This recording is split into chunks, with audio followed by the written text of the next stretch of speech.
I just picked up this 2000 watt pure sine wave inverter from Harbor Freight in Louisville, Kentucky. Try it out. All right, folks, so out here in the garage, I'm gonna hook this guy up on this end with just jumper cables.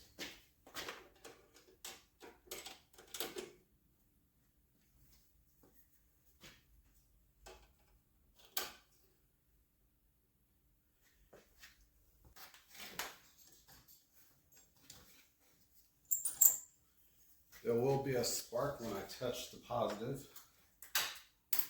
That's to be expected. And with that, that's all you have to do to protect your family when it's cold, which it will be here tonight. Why take the chance of not having heat? Now, of course, if you have alternate heat sources, more power to you. But for people that don't, but you still have access to either your natural gas or your propane, you can most certainly power up your furnace more than likely with just your car battery and inverter. And with the battery hooked up to the inverter, system is normal. Shows the DC input level, which is good.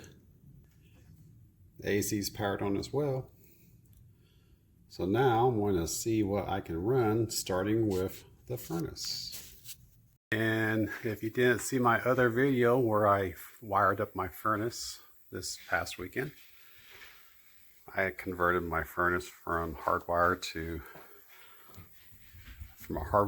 connection to a socket connection or outlet connection.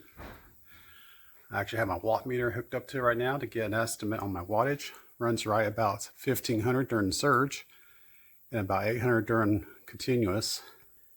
And that's going to allow me to run the furnace in the event of a power outage. All I have to do is hook up my electrical cord and run up to the garage. So I have the furnace hooked up to the inverter through my watt meter. The idle amperage is 0.08, 116.7 volts, and that's without the car running. So now we're basically waiting for the furnace to call for heat.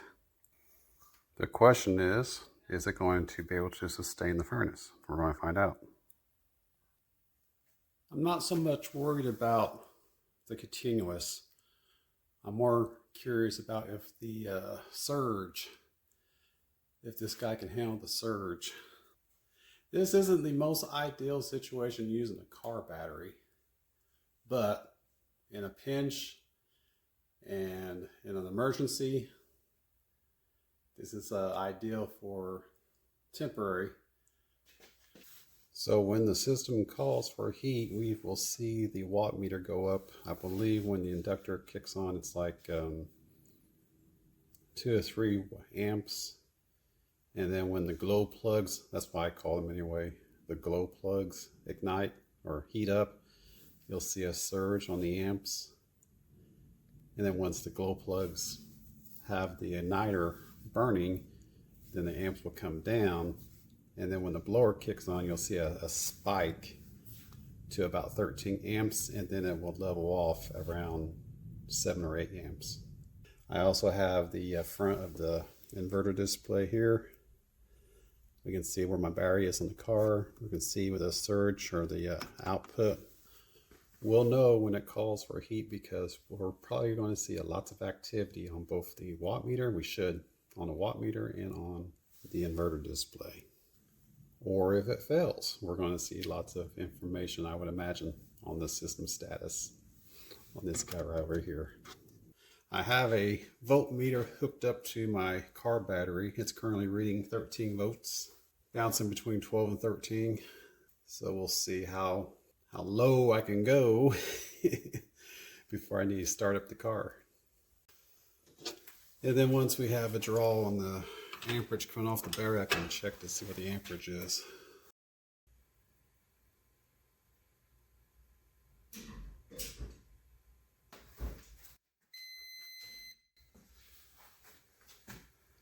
Well, looks like I zapped out the battery.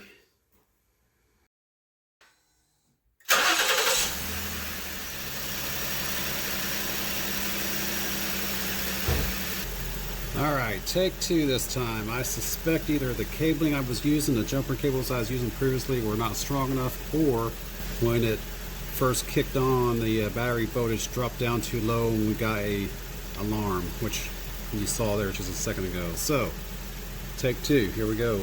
As you can see, I'm at 15 volts on the DC side. Let's see if we can get something going this time on the AC side. I am drawing amps. That's the inductor voltage or amperage there. And then the glow plugs, we'll see a surge of amperage when the glow plugs kick on. There's a surge. That's the glow plugs.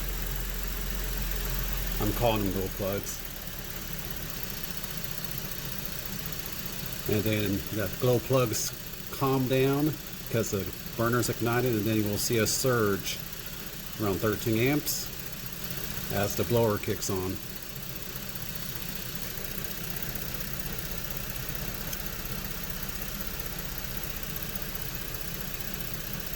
Alright, looks like I had a surge, but now it looks like the blower's running. Looking at the the inverter information, looks like I'm using about 25-30% of the inverter. I'm drawing down 6 watts or 6 amps. Car's at 13 volts. I did see where the inverter went red on the DC input though for just a fraction of a second. That was probably the surge as the blower kicked on. So the car's holding at 13 watts. I'm running about 25-30% on the load or the inverter capabilities, and then amperage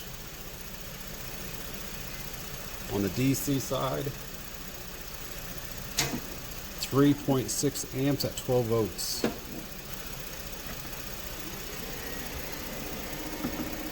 Oh, there are fans in this inverter. They just now kicked on. Nice and toasty warm on the backside of the inverter. And it is nice and toasty warm in the house right now. 6.1, I'll just call it 6.2 amps. AC going down to the furnace, 113.6 volts. And then on the DC side, my car is holding strong at 13 volts DC, and the amperage on the DC is 3.6 amps. That sudden surge or that sudden red that you saw on the inverter just a second ago was a result of the blower kicking on, a serious draw or that spike. But it did recover and it continued on. Now that being said, the reason why it did surge that low is because in fact this is a car battery, not a deep cycle, not solar, not anything like that. So next step in this project is to get myself a 12 volt 100 amp or maybe even a 300 amp deep cycle battery, solar battery, lithium ion phosphate battery, something like that, to run this inverter without the need of the car running. Now of course I'll have to charge up that battery casing, so I'll have to pick up a charger as well. As you can see, the output has went back down to 0. My amperage is back down to 0.08, and the furnace is now ready for the next cycle. In an emergency, right here, right now, if I lost power right here, right now, because it's going to be cold tonight, I will have my family protected. And that's what is the main drive for stacking your preparedness. One of many drives for whatever life throws at you. Have one for day.